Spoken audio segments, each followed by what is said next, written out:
इसलिए भगवान का संग है भजन, और भगवान के संग की पहचान है भगवान का क्यों अच्छा लगता है, भगवान का क्यों भजन करते हैं या क्यों करना चाहिए। इसका मतलब है कि भगवान, अभी तुम बोलते हो तो क्या बोलते हो, मंगल भवन मंगलहारी, आगे दशरथ अजर बिहारी, द्रवहु सुदशरथ अजर बिहारी। इसका मतलब क्या है, दशरथ के आंगन में बताओ। मैंने कितनी बार बता दिया हो, जब तक किसी चीज़ का हमें मालूम नहीं होता तब तक उसका कम फल मिलता है। मंगल भवन श्री राम दशरथ के ये कह रहे हैं यहाँ पर मंगल भवन, भवन तो समझो ना, तुम्हारे घर बड़े बड़े हैं ना, ऐसे ही मंगल भवन, भवन बड़ा होता है कि वो मंगलों का घर है, गढ़ है। मंगल भवन इसमें ही अर्थ है सब। और अमंगल हारी, अमंगल खराब, उसको हरने वाला है, नाश करने वाला है, अमंगल हारी। द्रवहु, द्रवहु समझते हो, द्रव्य, द्रव्य किसको बोलते हैं, तरल पदार्थ। एक तो धन इत्यादि को भी द्रव्य, वो ठीक है, सुन लो, पर वो पिघलेगा थोड़ी। द्रवहु सुदशरथ अजय बिहारी, द्रव्य के दो अर्थ होते हैं, एक तो इसको भी द्रव्य कह देते हैं चीज़ों को, जैसे ये सोना चांदी ये द्रव्य है जी। लेकिन ये गर्म होके पिघल जाएगा, ताप दोगे तो पिघलेगा। ऐसे ही द्रवहु, भगवान जो है वो सबसे बड़ा द्रव्य है, उसके बराबर कोई नहीं है। यानी कि संसार की सब चीज़ें हमारे को सुख नहीं दे सकती है उसके बिना। जैसे आत्मा है ना, तो आत्मा से ही अच्छा लगता है, आगे भी जगह है बैठना हो तो, हाँ, इसलिए पीछे बैठने में दूर पड़ता हो तो आगे जगह। उसको क्या होता है कि द्रवहु सो दशरथ अजर बिहारी, यानी कि भगवान कैसा हो जाएगा, ओ ज़्यादा ही आगे हो, इधर तो बहुत जगह बढ़िया खाली, इधर गद्दा नहीं, इसमें नहीं बैठना, गद्दे का मसला है जी। ओ ये बात ठीक है, आराम कोई से बात बैठ जाने का। नहीं, सही है, बैठ तो गए ना। उसमें उसमें क्या होता है, हाँ, बात गद्दा बहुत कैसी बढ़ती बढ़िया है बात जगह, एक थोड़ा आगे हो जाओ एक पीछे, तो गद्दे में भी जगह बढ़ जाती है। बस तुम इधर हो जाओ, बस तुम पीछे हो जाओ, देख बन गई ना जगह। हाँ, अब ठीक है, आराम से बैठो। तो क्या होता है कि भगवान द्रवहु है, यानी कि पिघलना, तो आदमी भी पिघलता है कि नहीं पिघलता, तो वो ऐसे तो नहीं पिघलता पानी की तरह, पर किसको पिघलना कहते हैं, नरम हो जाए तो उसको कहेंगे प्रसन्न हो जाए, तो उसको कहेंगे द्रव्य, यानी कि द्रवित हो गया। आदमी जब द्रवित होता है तो पिघल जाता है। कैसे पिघलते हो तुम, बोलो कैसे पिघलते हाँ हो। जी, नरम जब आदमी ज़्यादा वो होता है किसी भाव में तो पिघल जाता है, आंखों से आंसू आने लग जाते हैं, तो पिघल गया ना, नरम हो गया।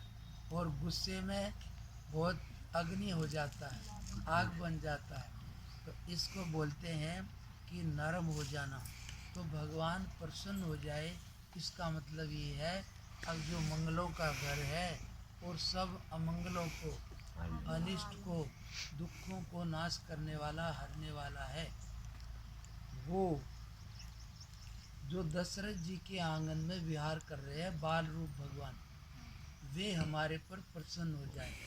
तो कह रहे हैं कि वो प्रसन्न हो जाए तो फिर सारा आनंद आ जाएगा।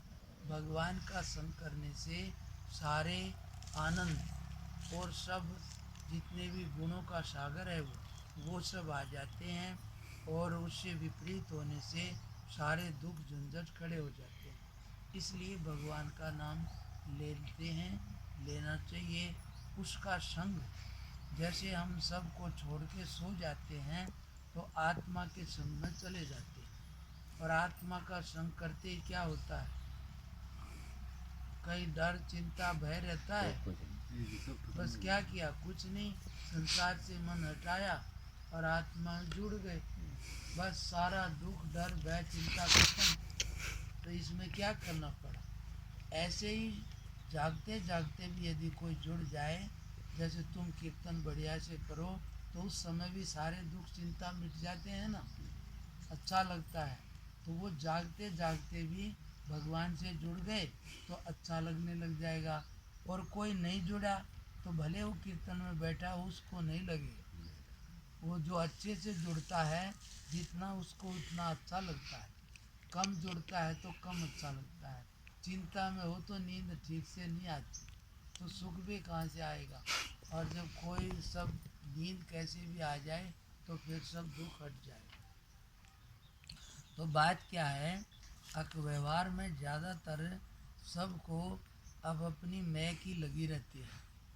मेरी बात होनी चाहिए, मेरे को आगे होना चाहिए, इधर आना चाहिए, वो सब रहता है स्वाभाविक। जैसे कोई कैमरे वाला आ जाए तो सबको रहेगा हाँ भाई मेरी तरफ लगा दे। मेरा फोटो लेकिन जो इस चक्कर में नहीं पड़ता है, कैमरे वाला उस पर लगाएगा जो देखता है ना। इसलिए कहते हैं ताकि दुनिया के पीछे जाओ तो दुनिया तुम्हें नहीं देखेगी, लेकिन दुनिया से मन हटा दो तो दुनिया तुम्हारे पीछे आएगी। जैसे वो बाजीगर पहले होता था, एक रस्से पर चलता है ऐसे बांध के, तो वो किसी की तरफ नहीं देखता है, देख ले तो लेकिन पूरी दुनिया उसकी तरफ देखती है। कब देखती है? जब वो किसी की तरफ नहीं देखता। ऐसे ही जब तुम सब चीज़ों से मन हटाओगे तो वे चीज़ें तुम्हारे पीछे पीछे आ जाएंगी, और उनके पीछे जाओगे तो वे आगे आगे चले जाएंगे। संसार कैसा है? इसको माया बोलते हैं। माया और छाया एक जैसी होती है। माया तो चलो बात तुम ज़्यादा समझते होगे, छाया समझ लो। छाया कैसी होती है? ये छाया है ना, देखो इसको हम पकड़ने जाए तो आगे आगे जाएगी, लेकिन इधर मुंह करके चलें तो ऐसे ही माया है। जैसी छाया ऐसी माया। अर्थात माया के पीछे जो भी जाता है नहीं मिलती है, मिलकर भी चली जाती है। लेकिन मन से छोड़ के भगवान की तरफ चलता है तो माया पीछे पीछे आती है। इसलिए कोई कहता है वो महाराज वो बाबा जी के पास तो 60 लाख की गाड़ी है। कोई कह रहा था आसाराम बापू के पास इतना पैसा है सड़कों में नहीं आएगा। मैं कहा भाई हो सकता है।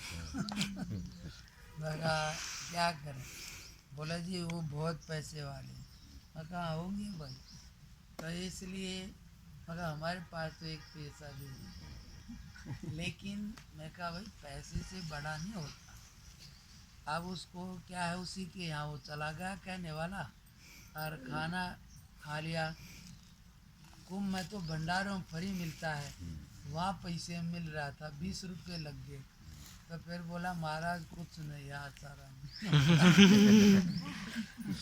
मैं बोला अब क्या हो गया भाई, 20 रुपये देने पड़ गए तो कुछ नहीं। मैं कह रहे अब ये है ना पैसे वाले तो क्या है, लेकिन यहाँ समझने की बात है कि गाड़ी सब चीज़ें बड़ी लगती हैं, लेकिन किससे हुई बड़ी वो नहीं दिखता आदमी।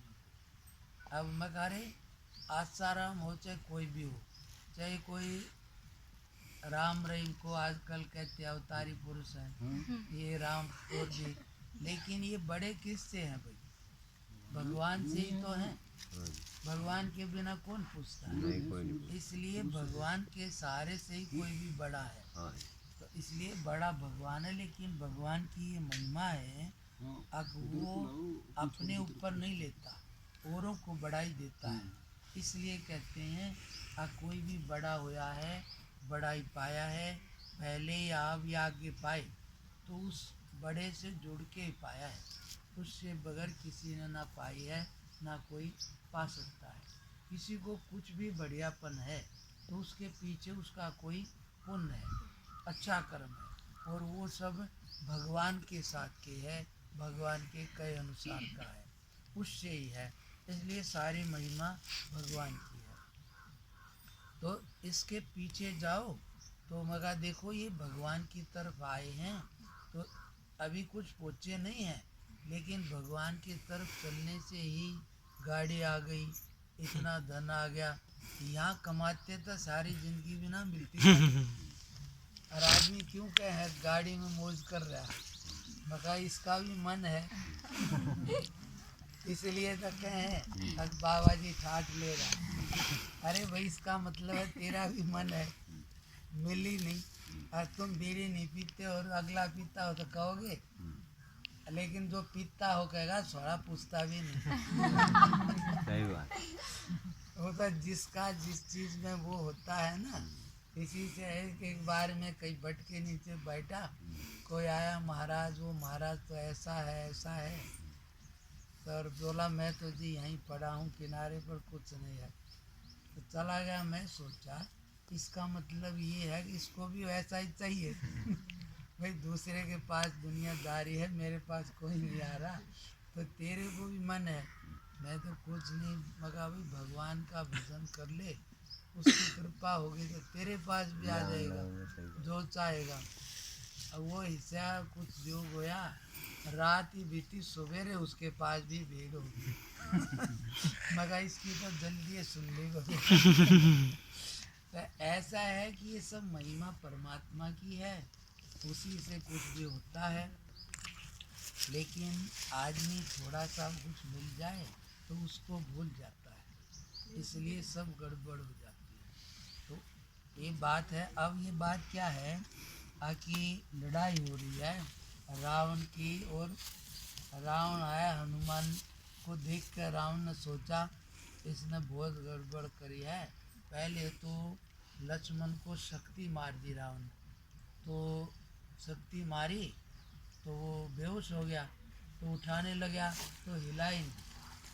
फिर इतने में रावण वो हनुमान आया, और हनुमान को देखते ही रावण ने जोर से गुस्सा दिया, तो हनुमान जी घुटने टेक के रह गया। फिर हनुमान ने गुस्सा मारा तो फिर क्या हुआ, रावण चक्कर खा के गिर गया। अब चक्कर खा के गिर गया, फिर उठा थोड़ी देर में, होश में जब आया तो क्या कहता है, जी वाह भाई शाबाश हनुमान।